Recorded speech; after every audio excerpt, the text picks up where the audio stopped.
We're trying to apply that in the change-making space as well. We're trying to say, how do we get faster change, do things more efficiently, get things moving?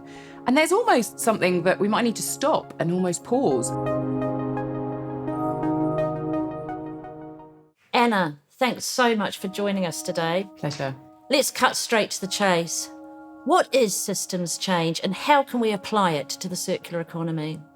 So systems change has been growing in its use over the last few years. And we can understand it in two ways. One, we're looking for systems change. We're looking for the big changes in the system, and we want to create the structural changes, want to create the change in the way circularity happens. But we also can see it as a process, the way that we create change. So how do we bring systems thinking and system practices to the work of circularity? And how can we look at it from a different perspective? Do you think that on the whole attitudes are changing? So I think if you take a systems view, attitudes are changing. But we might not be seeing it in the mainstream. We might not be seeing what's happening in the big economy that's changing. But underneath the surface, I think things are shifting. I think people are trying to adopt new practices, adopt new way of doing things, either on an individual level or at a business level. And so I think the attitude to the way we see our materials, the way we see the economy and the planet are shifting, but it doesn't feel like it's big enough or that the shift is momentum enough that we're looking for. What do you think could speed things up? How do we create that urgency?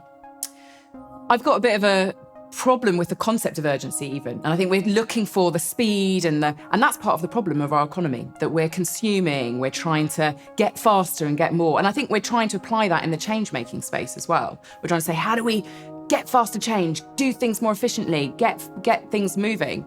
And there's almost something that we might need to stop and almost pause and slow down and not do very much. And that's almost part of the challenge of it. So that doesn't mean that change can't happen at pace or significantly, but it's almost like that idea of urgency is just like, it's making people exhausted as well.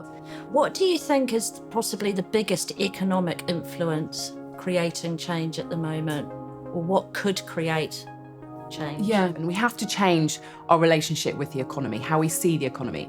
So we see the economy as constantly growing. We see the economy as something that's, almost is bigger than our societal systems and definitely bigger than our environmental systems. But we need to flip that and we need to put it back in its place and say it's here to serve people and planet. It's not here to serve itself. The system is so large and complex. Where can we begin to intervene? So a systems approach doesn't ask us, there's no one intervention point. It's actually about how do we activate all the intervention points and coordinate them together. We ran a project with a coalition of people around single-use plastic water bottles and how do we shift the system. The first thing we did was we were trying to look at the narrative. It wasn't actually about single-use plastic water bottles. That's part of the problem. It was actually about how do we hydrate people? How do we give them water? So there's something about we need to reframe the purpose and how we understand that. Once we did that, we need to start understanding what is the structure of the system, how might we restructure the system to deliver on a new model. And that was about finding fountains, about helping people change their individual behaviour, galvanising impact around campaigns, getting people to use refillable water bottles. And then we also worked with government. We worked with the Greater London Authority, we worked with Parliament and bring it into policy. So a systems approach doesn't ask us, there's no one intervention point. It's actually about how do we activate all the intervention points and coordinate them together, from the structure side, the structure of how we get water, from the policy side, and from the individual behaviour change. But the critical thing, and I think this is really important for circularity, is understanding the new models and actually trying to model new systems. So we did some work on circular fashion and actually trying to find out how does the different businesses work together? And part of the problem and part of the challenge of circularity is not one business can usually find one model. You need a lot of the value chain to work together and to create a new network and a new business model. And one of the big challenges is it's not very incentivized to innovate and to work together kind of competitive places. And I guess this is where policy comes in, doesn't it? When we think of policy, we think of it as kind of telling people what to do, and it's kind of thing we do at the end, the plastic bags, and it did a great job at the end.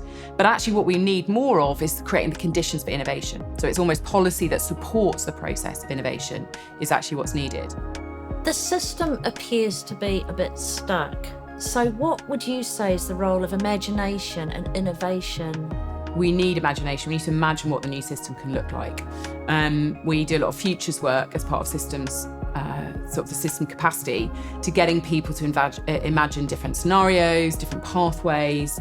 But the key thing is not to just imagine a new future, but also to design it and to think about the structural design of what that looks like.